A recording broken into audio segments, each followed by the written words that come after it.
I never drink from the tap. I don't drink from the tap either, but I mean, once every quarter, I'll wake up so thirsty in the middle of the night that I'll need to go to the bathroom and go like that. Like I don't have a water bottle next to my, but that's the only time. That's sickly.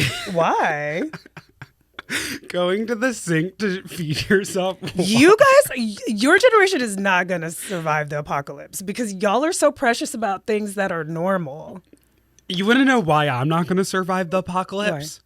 Because I am depressed. Yeah. This morning alone, you want to get into it? On my drive here, my stomach is making wild I can hear noises. Wild noises. The mic is definitely picking that up. It's the blue bottle I had on the way here. I texted someone on my drive over. I said, I'm either on my way to record or commit myself. Well, I'm glad you made it here. And then I texted another friend and I said, I'm depressed. Haven't talked to her in a little bit. Just said, Nina, I'm depressed. She texts back. She goes, me too. Well, I was just sends me a dog with like his legs spread out with a heart. I'm just like... Well, I was going to tell you this story about how like one time when I was like 22, I must have been 24 because I moved to California a couple of months later. But I remember distinctly this story. I was bartending at a strip club. Like going to a strip club, working the lunch shift is literally the most depressing thing that you can possibly endure because we've talked about, we both need light, right? For our happiness to endure. Yes. Bro, going into a strip club at 10 a.m. to work the lunch shift, there are no windows. It is black as fuck. I mean, it's black as fuck. What type of depraved person comes in? And I wasn't even working at one of those strip clubs that had the good, like, buffet, like legs and eggs. Like, it was mid-buffet. So the men coming in during the day, it was truly a questionable vibe. Okay, and where was this? In Dallas. I was going to say, I feel like the only place where this might be acceptable is Atlanta. I don't know if this is me trafficking in stereotypes. I didn't even know about legs and eggs, but like I could imagine like guy in Atlanta getting chicken and waffles midday, watching a stripper. Yeah. And that being kind of like, that feels a little socially acceptable to me. Well, and in the early 2000s, you have to remember too, like how we viewed sexual interactions was completely different. So like, even the HR of it all, like you could have a business meeting at a strip club in the early 2000s. I don't know. In 2000, I saw it all the time. People did business meetings. Like if you're meeting some Japanese businessman, he's coming to the US, they're like, let's go to the strip club and talk numbers. But anyway, like I remember calling my mom up after a shift one time, and my shift's done at like 4 p.m., by the way. And I'm like, Mom, like, I'm so unhappy. Like, I'm so depressed. And she literally was like, okay, so am I. Everyone's unhappy. And I was just like, this is so unhelpful. That is where you got that mindset from. I'll always say to Candace, I'm like, I just feel like really sad and I'm watching people online and they seem happy. And she's like, everyone's upset. Everyone's upset, and I hope I don't deliver it the way my mom did. I hope it's more in the realm of, me too, bestie. It is not. It is not. It is you. But I will say, it's funny because I feel like you're more of a realist with it. Like you're just kind of saying it as it is what it is. Whereas I experience life on its highs and its lows. You do. So you are like, you're like, woo! Everything's good. I went to Barry's. I went to my other gym that I do twice a week. I ate really healthy. I went to Blue Bottle. Didn't get an upset stomach today. Hey, like you really need to be like live streaming these days because you are like people who are on ADHD and their eyeballs are not ADHD, who are on like Ritalin or whatever, and their eyeballs are like, that's you on your high days without the meds. Anything. Just high on life. Just the Celsius in my body. But then when you hit your lows, you hit your lows. Today I hit such a low before coming here. I was like, I don't know if it's the sunlight, which I don't have in my apartment. I don't know whether it's the fact that I feel fugly. I'm like, do I need to go buy a new wardrobe? I need a haircut. I need a spray tan. I need to lose 10 pounds. But I'm just like, I also know that this isn't real because tomorrow I could feel good about myself. I just know that it doesn't feel consistent right now. And that inconsistency is definitely slipping me deeper and deeper into a depressive state. And what it really comes down to is maybe if I lived in a time where we could take Japanese businessmen to strip clubs, I'd be a little happier. But I know that in my current workplace, I am so down bad. And I found a New York Times article published this week, opinion section, but it made me feel not so alone. And it said, this was the headline: for Gen Zers, work is now more depressing than unemployment. I mean, am I part of Gen Z? Because it's the time of year where like work is actually not, at least for me, is like not that demanding because people, it's like of two camps actually. Like yesterday was crazy because I feel like people are trying to get out of the office. So they're like laying a whole bunch of shit at your feet. To be fair, I am lucky enough to say I'm not working again until the new year. We're mid-December? Yeah. So I recognize the privilege in even being able to do that. But mind you, like you said about like getting everything off your plate, I was staring at 7 projects yesterday, and it's because there are no workers left. Yeah. Because there are so few workers in every workforce right now being told to do more and more and more. And then in order to move through that workload, the only way you can do it is with AI. For sure. So then you're forced to use AI, or if you're not using AI, you're up. Yeah. All day, all night. Because Yeah. there's no way. Yeah. Yeah. And then you're made to feel like you should feel lucky because you have a job. Right. So I feel like when they say like it's more depressing to have a job than to be unemployed, it's like it's a no-win situation. And now that we're doing this, it's like we get the small hit. Like it feels like, oh, we know what life could be to like work on something for yourself or something that you really deeply enjoy. Well, at my job, I was told that I have too many opinions. So do you not want my voice here? Do you not want me in the mix? I don't know what the problem is. And then beyond being told I have too many opinions, which came after trying to create a Gen Z strategy, because I am the only Gen Z worker in my department, and we work on content in an economy where the most people who have eyes on content, Gen Z. Yeah. Like without a doubt. Or the generation after them, Gen Alpha. So like if you've missed the ship on Gen Z, you got to plug into Gen Alpha. And I'm pretty sure there's a generation after Gen Alpha. Maybe. Yeah, I don't know. Already in the mix. And if not, they're coming. No, they have to be, because my youngest, who's already 13, is Gen Alpha. And generations are only about 10 years long. Yeah. So all to say, I'm told that I have too many opinions. And after sharing a Gen Z strategy, and then I'm told I'm not one of one. I'm not singular in being Gen Z. I then go and look at everyone's LinkedIn in my department. Come to find out, everyone had their graduation year on their LinkedIn from college. You want to know the earliest graduate? what? 2015. You want to know where I was in 2015? What? High school. Oh my God. And I'm the eldest member of Gen Z. Wow. So tell me if that's ageism. Tell me if that's discrimination. Whatever it is, all I know is my voice isn't wanted, but I need a paycheck. Yeah.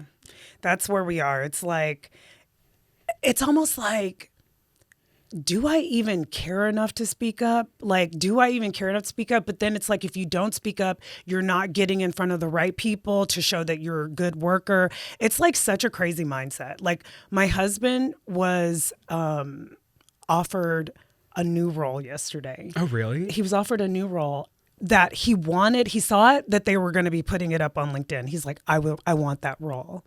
And then they came back and they were like, the owners of the company already gave it to someone they know. He was like, well, that's a bummer. So it comes back up. They call him into the office yesterday. They're like, well, it didn't work out with that guy. He's still going to work here, but he's going to be doing something else. Do you still want the role? But just so you know, it's no longer a manager role. It's a supervisor role. So now it's a lateral move. There's no more money, but it's more responsibility. And my husband, who's Gen X, whose mentality is delulu when it comes to work, is like, what do I say? And I'm like, tell them you'll take it if it's a manager role. It was originally a manager role, make it a manager role. And that if not, then thank you for Your consideration. Yeah, your consideration, but like I'm gonna just stay in my current role. Yes. He's like freaking out about, are they gonna take that as a slight? Are they gonna feel disrespected by that? And I'm like, is it not disrespectful that they have changed what the role is, but not the actual duties, just the pay and the title, and they're like, take it? That I know, it's insane. It's insane. And also, in an economy where everything is just getting more and more and more expensive. I was just talking about this. Like, okay, Blue Bottle, my stomach rumbling. A coffee there, which I don't think is abnormal. I think that this has been the case. But like an ice Nola, which literally comes out of a vat and you just pour it in. And I no longer get them because I got an espresso machine. So I know how privileged that sounds. And I have my Nespresso pods. Today I did go pull up and grab a coffee. It's $7 for what they pour out of the vat.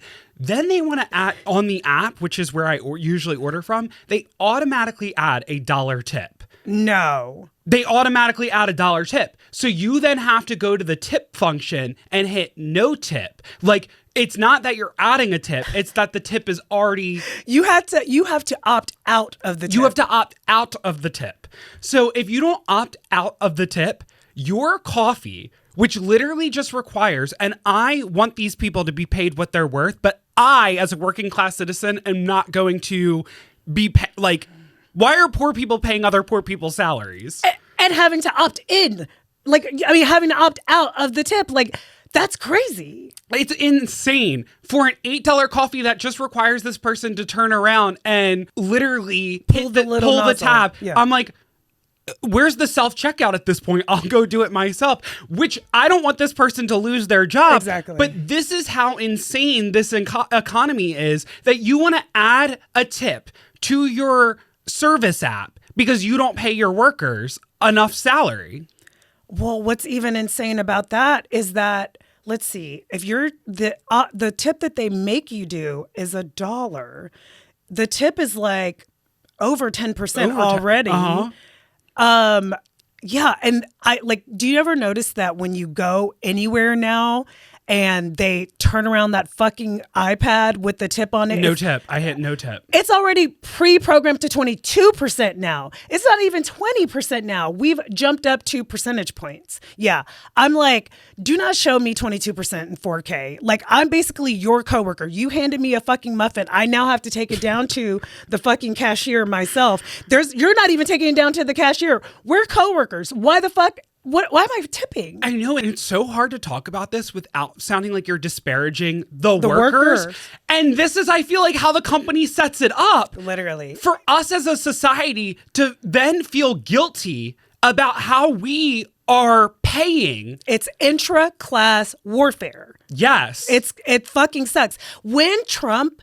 That's what it is. It is. When Trump passed that bill where he was like, if I win, I'm going to make it so that people who work for tips won't be taxed on their tips. I'm like, bitch, why don't you make it so people don't have to work for fucking tips? Make these places pay them a living wage.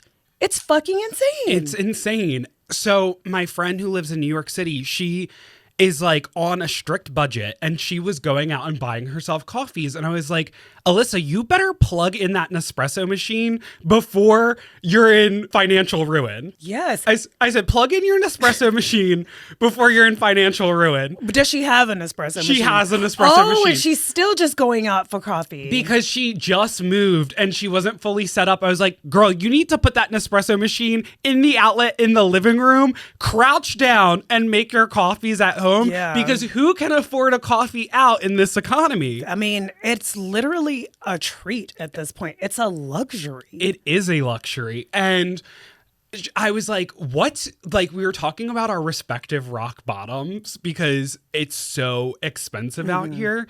And I've just been saying, because I've been so depressed, like, or I shouldn't say because I'm so depressed, it's the fact that, like, what is the alternate pathway to making money beyond this becoming successful? And I enjoy having sex. I'm very sex positive, as you know. I'm like, should I just like be on OnlyFans? Like, should I just work on my body and like post me like jacking off? Like, because to be honest with you, I'm not embarrassed by that. But then then what comes into my mind is like, I enjoy sex. Do I want to make that something that then I have to work at and work for, and then it creates problems on an experience that is supposed to be free and supposed to just be enjoyable without like monetization attached to it. So then I start to walk that back. But she says to me, my rock bottom is getting married. Oh, well, okay. Just going back to your point about having sex for money, it being a job.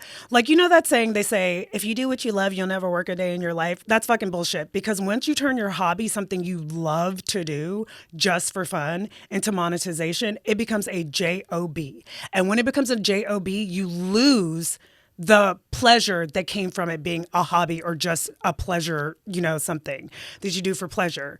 Which I want to bring it with us. We literally turned what we already do at our jobs, which is talk to one another, into this. And it's still pleasurable, but you can see the job aspects of it on the back end and the post-production. That stuff is not always enjoyable, right? There's still a fucking job aspect to it, right? That part sucks. But her saying that, and shout out to you, Alyssa, because her rock bottom is getting married. I watch these TikToks where there's this financial coach who talks to couples about their financial problems. And I'm sorry, the man is almost 99% of the time the problem. I watched one where this woman was on bed rest from doing, they never talk about what she actually does, but it sounds like maybe she's like a maid, like something very physical, and where she had to fire a client because he was abusive. He threw a chair at her. Okay. She was pregnant. She was like, I'm not risking my baby working for this dude. And her husband's like, well, you could have gotten another client. You only had one other client at that time. Why didn't you work to get another client? We wouldn't be in this situation. And people in the comments unanimously is like, bitch, why didn't you get a second job? Why didn't you pick up another client or pick up whatever it is you do? You get another job. Well, okay, so then Alyssa and I were talking about this. Men are so lazy, especially men who are our father's ages, which I guess are Gen Xers. They would come home in a huff and a puff, be like, where's dinner? Is my dinner ready? Their wife has not only made dinner, but she probably dropped those kids off at school. She picked them up and she had to have a job. Well, look at all her fault. Okay. The mothers in that movie. Shout out to Dakota fucking Fanning. She played that fucking role. Dakota Fanning Renaissance, along with the Britney Snow Renaissance. Yes. Oh my God. I'm here for it. I am here. Dakota Renaissance. The men in that show are so awful. Garbage. The women are working. They are they're working like high profile fucking jobs where they're making really good money. They're the breadwinners. They're the breadwinners. Yet, as the title, it's always a woman's fault. It's all her fault. Whether it's the main character, Sarah Snook, she didn't do her due diligence on a text and her son was kidnapped, or whether it's Dakota Fanning, who her husband's like, first things first, do not fucking apologize to these people because it is not your fault. And the first thing she does is apologize because she feels a lot of guilt. And I'm just like, men fucking are I have a good husband, David. You're a good man. But a lot of men are horrible. I know. And this is why most women aren't dating right now. They don't aspire to be married. Like growing up, Alyssa would never have said that her worst comes to worst is marriage. It was something that little girls dream and aspired to have. Their wedding day, whatever. I feel like more Gen Zers are like, why the hell would I get married? I think that your generation too. To have a burden, but I think so many of your generation, there are so many dudes who are like outwardly right wing.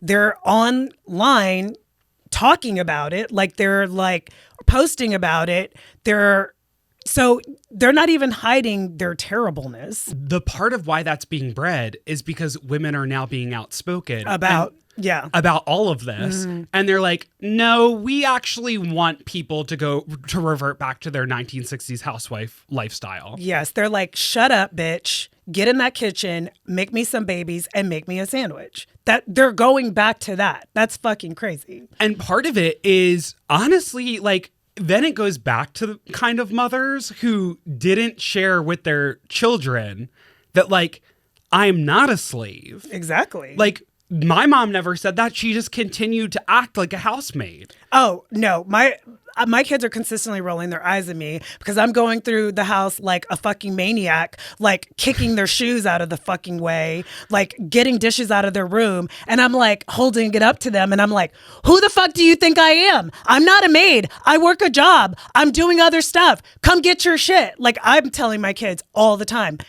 Women are not slaves. I'm not your fucking slave. Take care of your shit. Yeah, why do people put that role on women? Because there's this like stereotype that women are the nurturers and the carers and they live to fucking do that shit. We don't. Yeah, what they should be nurturing is this fucking country and throwing every man out of office. Period. Like here's the thing, like women in the countries where women are in charge, the people are the happiest. You know, like where the prime minister is a woman, the people are the happiest. And, you know, people like to, you know, a lot of racists like to point to like racist stereotypes about like, oh, such and such statistic says that people of color are doing these crimes or blah, blah, blah, blah, blah. What the statistics say is that the men are doing the crimes, no matter where you live, where there are no black people, where there are no brown people, or very, very few. It is men perpetuating crimes. The wars of the world, men perpetuating this. Women are not perpetuating shit. We want to chill. We want you to clean up after yourself, do a dish here and there, wipe off the counter. Let's have some fun. That's all. I know. Yeah, men are not okay, and it's making women not okay. Thus, Alyssa. And gay men are also not okay. Yeah. There's interfighting in the gay community right now. Like, what's going on? Jordan Firstman from I Love LA is beefing with the two men from Rivals, the gay hockey show. Okay, yeah. But I shouldn't say they're beefing because the two men from Rivals seem pretty much unbothered. It seems like the internet is now I should say the internet is now beefing with Jordan Firstman. Yes. Okay. What did he do? Jordan Firstman said that the gay sex scenes in Rivals aren't accurate portrayals of gay sex. Okay. In what way? I think I think he's lost the plot a little bit. Okay. I feel like Heated Rivalry is based on a romance novel, and like romance in and of itself is like fantasy. Yeah. So it's like, yeah, these are like glossy portrait, like. He's asking to show the pre-douche? Like, what the fuck does he want? I think that's what they would show in I Love LA, right? Like the pre-douche, the awkwardness of sex, like the messiness of sex, the realness of sex. It's a completely different genre. And I think he lost the plot a little bit on the fact that like these are totally different shows. One is a romance show, a fantasy show, and then the other one is showing what I honestly would say is a really kind of astute observation on influencer and creator culture or just the entertainment industry in LA. Yeah. And his character is rooted in that like raw reality, whereas these people are playing out.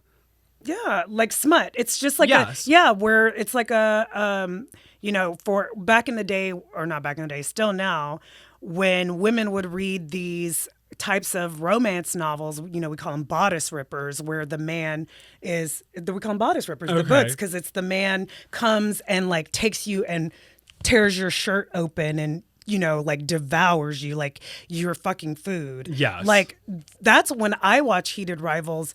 I'm seeing a combination of Heated Rivalry. Heated Rivalry. When I watch it, I am seeing like a combination of that kind of smut, but it's like rooted in a masculine sport. So these men have to keep their external lives, secret, their internal lives secret from their externality. It's like the sexual tension Yes. of their day jobs, then paired with the very sexual. Yes.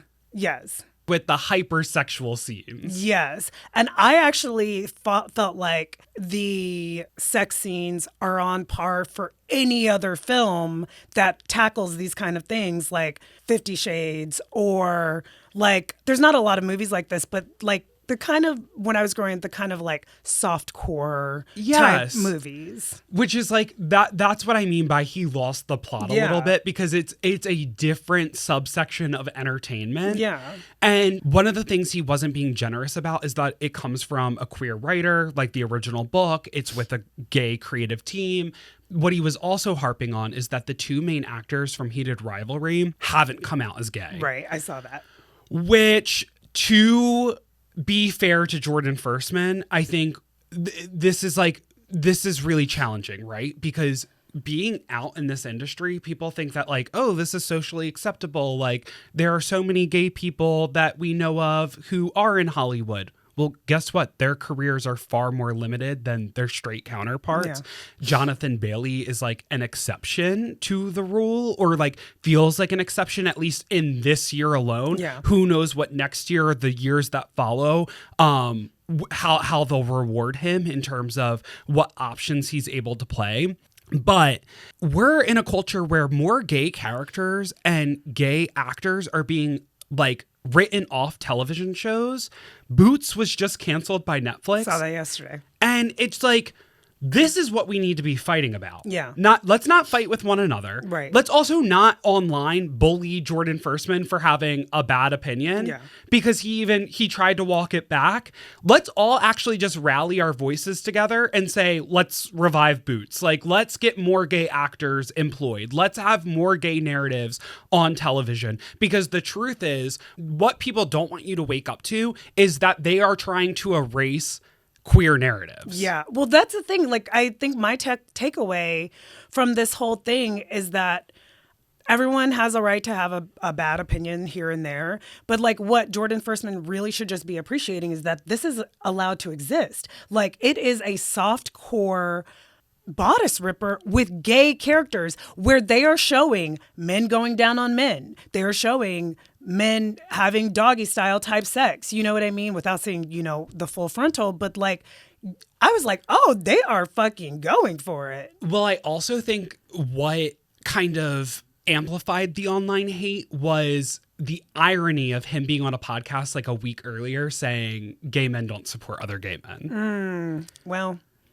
Lesson learned. Lesson learned. And I think that is something we have to allow online. We have only been online for a month and a half. And we have caught some wrath. Yes. People don't allow anyone grace or any opportunity to have any fault. And it's like, we're all humans. Just how I was told I have too many opinions. Guess what? We all have opinions. Yeah. Have you ever heard the saying, opinions are like assholes? We all have them. And everyone thinks everyone else is stink. And it's just insane because it's like, yeah, like some people have opinions I disagree with. Some people have opinions that I think are harmful. Yeah. But I also think that like there needs to be dialogue. Yeah. And we've lost speaking of losing the plot, no one can have a conversation. Well, that's the thing. Yeah, there's no discourse. Like and it's twofold. You see it in how content is created. We live in clip culture. We have to live in clip culture. So people think that they know the entirety of the context of what you're speaking about from a 30 to 1 minute clip, which is almost never true. But then their response to that is also an effect of this like rapid culture. There's no back and forth. It's simply take away podcast mics. Not everyone needs a podcast. Why do you wear your hair like that? Why do you look like it's truly insane how people feel that they can interact with you online based on how you're interacting with the world. I know. Wait, tell the story about the TikTok that you saw that exemplified comments in our post. So I saw this TikTok, and I wish I could give a shout out to the woman, but she was like, in 2026, as content creators, we are taking back our power as content creators. We are no longer giving the power to the crazies in the comments. And her example was, you could literally say something as mundane as, I had such a great day with my friends. I love spending time with my friends. And the comments will be filled with, oh, good for you, but not everyone has friends. And we literally saw this play out in one of our videos. And when we say literally, we mean literally, because we made an episode about AI, and you told a story about how your friend was consulting AI, and you were like, no, girl, like, if you need help, please just come to me. You can lend a hand. I'll lend an ear. I'll lend a whatever. And people are like, some people don't have friends. Some people don't have an ear to turn to. She's really lucky, in favor of going to ChatGPT to talk to AI. And it's like, I understand that maybe you don't have any friends. And for that, I am so sorry. So sorry. But that wasn't the point of the conversation. It's like, let's have a dialogue.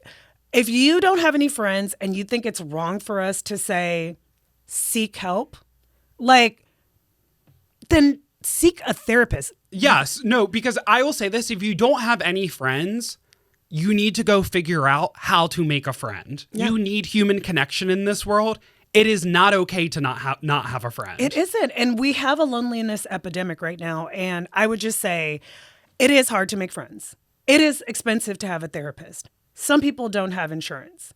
But you do have the internet. You do need to find a way to find some connection, because getting on the internet and shitting on people on the internet is not going to make you any happier. No. And look, I have a friend right here. I still feel lonely. I've been talking to you about this. Going back to I Love LA. I Love LA. I can't even watch it anymore because it makes me so sad. Not because I don't think Rachel Sennett isn't brilliant or that the writing isn't capturing something.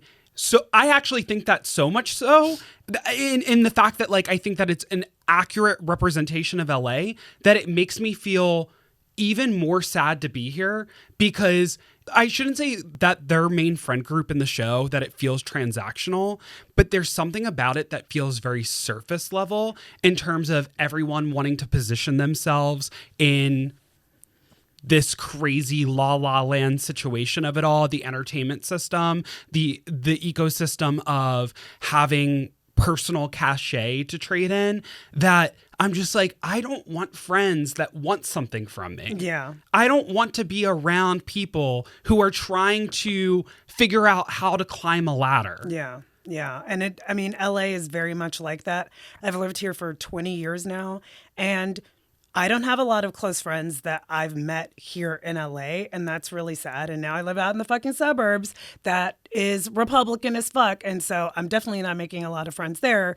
But yeah, I just think that you have to have at least 1 to 2 people that you can call on when, to go have brunch every once in a while, to be able to vent to. And no, for sure. And like, one thing that is really hard to encapsulate even in the show about LA is how spread out it is, because it's not that people outside of this like entertainment system don't exist who aren't looking to climb that ladder. It's just that they're harder to find because everyone is so far away from one another, that I think that like the beauty of something like Insecure was that it was taking place in like the heart of a Black community. These Black women also didn't work in the entertainment industry. It was just this refreshing portrait of living in LA without having to be, quote, LA. Yeah, yeah.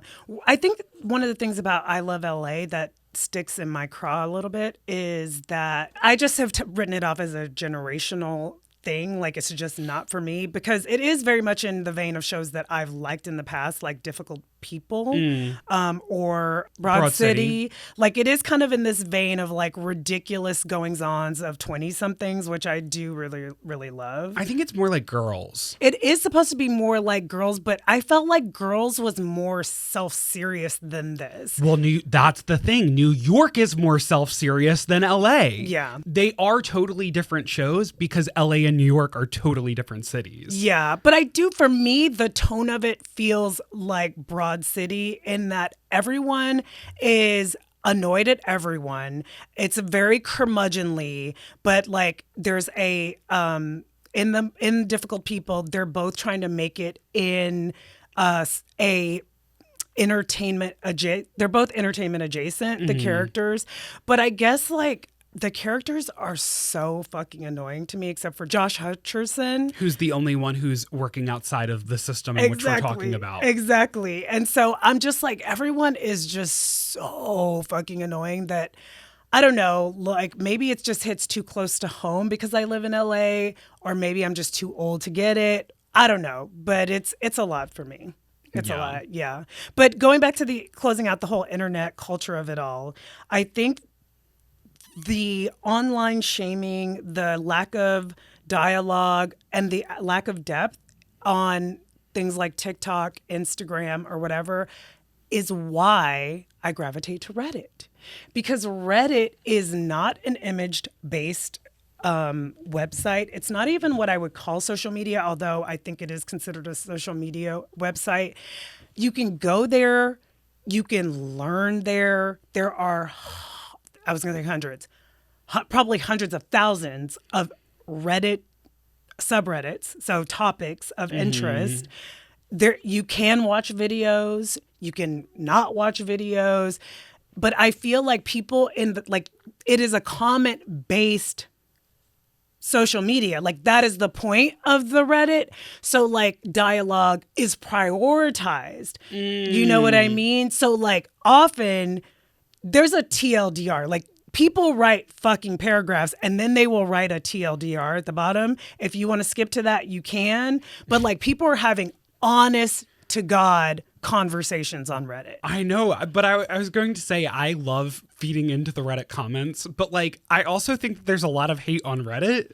Yeah, but those are like I think that you might be getting into the snark type things. So like a lot of the pop culture stuff is snark. Okay. So if you go on to D-List, or like there used to be a website called Delisted, and there's a Reddit dedicated to Delisted. Delisted was very snarky, so the Reddit dedicated to Delisted is very snarky. Well, like, I know that there are Reddits dedicated to some of my favorites on TikTok, and they'll talk about how people are just chewing them up on Reddit. Oh. They're like dissecting their lives on Reddit. Yeah. I mean, but I do think that you can have an honest back and forth on Reddit where it's not like, yeah, this guy's just a dick hole or whatever, like you would see in a comment on TikTok or whatever. You'll see a dissertation on why and the history of him being a dickhole and what. Like, I never watched the podcast Try Guys. Have you ever heard of this? The like, Try Guys from YouTube. Yeah, the Try Guys. Yeah, they've been around forever. Yeah. So I never got into it. I learned about them on Reddit because one of them cheated on their wives. Yeah, that was a long time ago. That was it was last year or year before last, the cheating. Yeah. But I learned about them on that, and I got to learn historically about this YouTube show through Reddit. Yeah, they were a part of BuzzFeed in the way that Quinta Brunson was a part of BuzzFeed. Yeah, and I just wasn't tapped into them. Yeah. But I did not have to go back and watch any of their shows to know about the lore because Reddit allowed me to learn. Yeah. You know what I mean? So it's truly a place where you can live, love, learn, laugh.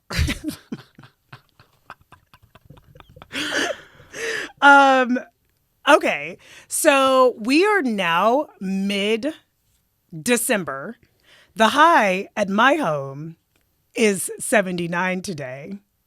No joke. Oh, I thought you meant in your household. I was like, that is diabolical. No. Outside, it is sunshiny. The high is 79.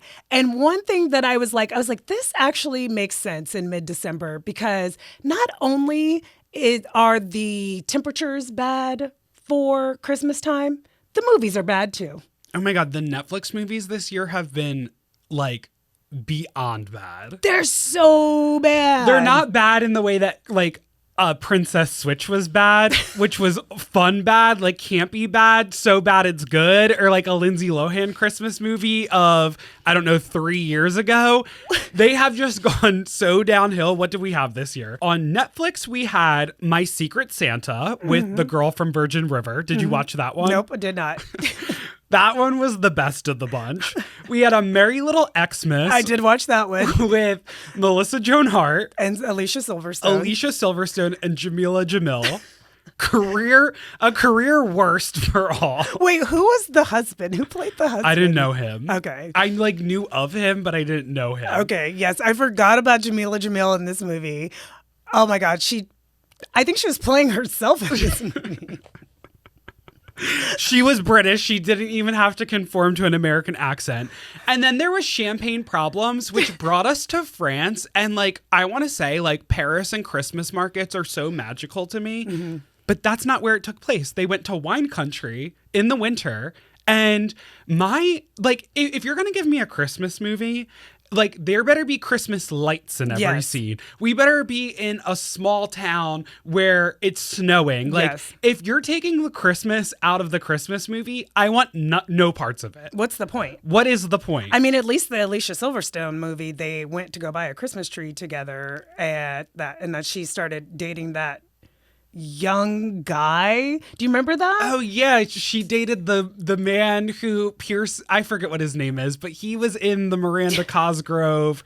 Did you watch this one, The Real Paris, where she ends up on Miranda Cosgrove? It was a rom-com that came out like maybe 2 months ago. Okay. And Miranda Cosgrove gets put on a reality TV show called The Real Paris, but it's Paris, Texas, and they're all vying for a cowboy, but she went on the show thinking it would take her to Paris, France, because she's an artist who wants to study in Paris and wants to win the money in order to stay there.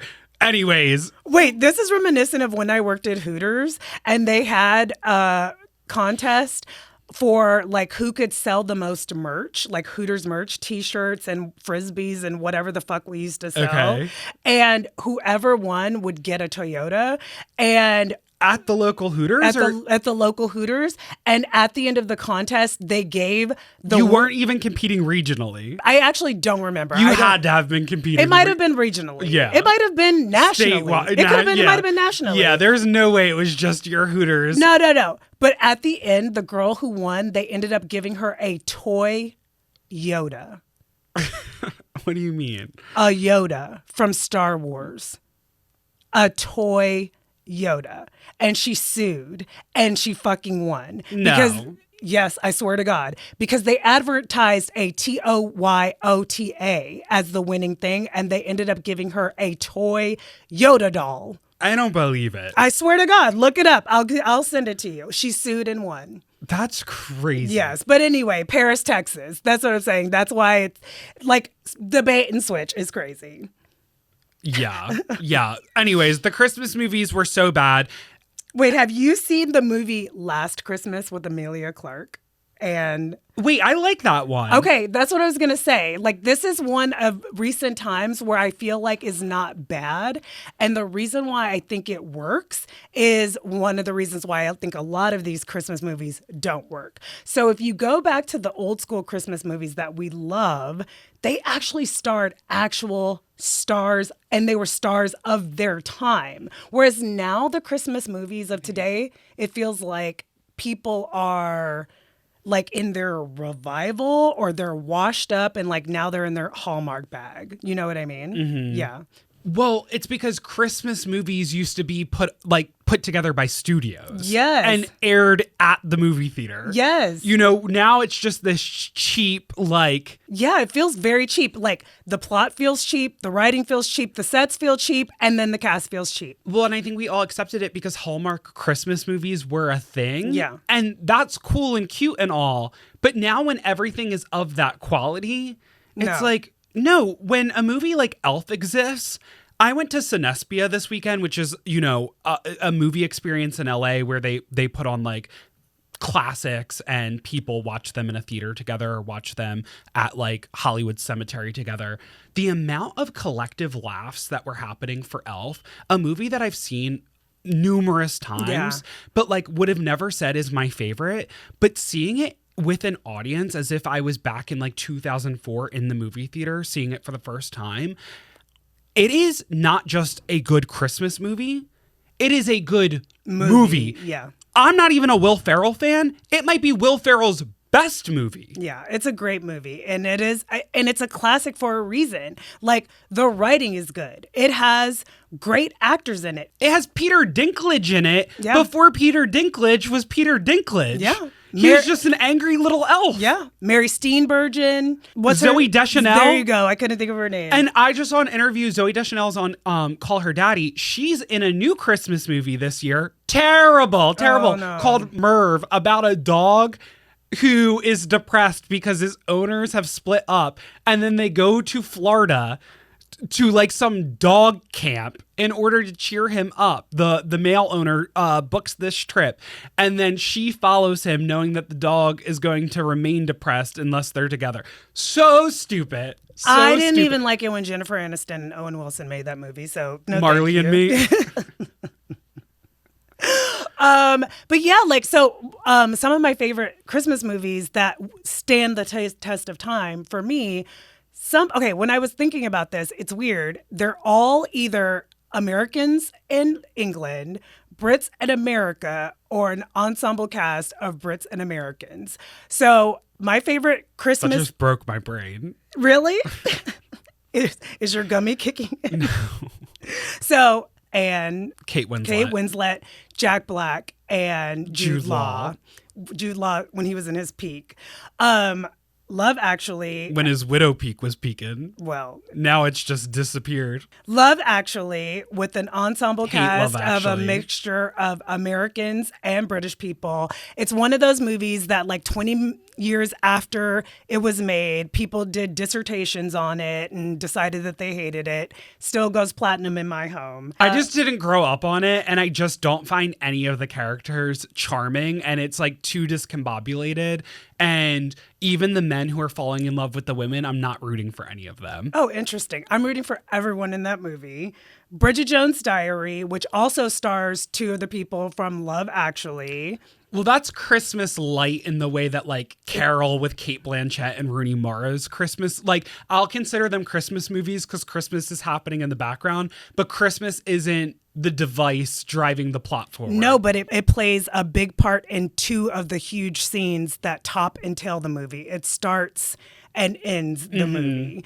And then Boxing Day, which I think you said you didn't like. I didn't like, and I don't really know all that well. I didn't even finish it. Oh, okay. Love that movie. All of them having... That's also just an Amazon movie. Yeah, but it has really great writing, really great soundtrack, a really good... plot. Yeah, but it doesn't fit the narrative where the stars. Yeah, with the stars or being produced by a big studio in the early 2000s. Oh, yeah. But it fits my thing about Americans and British people coming together to make a Christmas movie. But I just think that like the writing now, I feel like people are doing reverse engineering is what I really think they're doing. I think people are like, let's think of a title and then let's just make a movie based on that title. Do you know what I mean?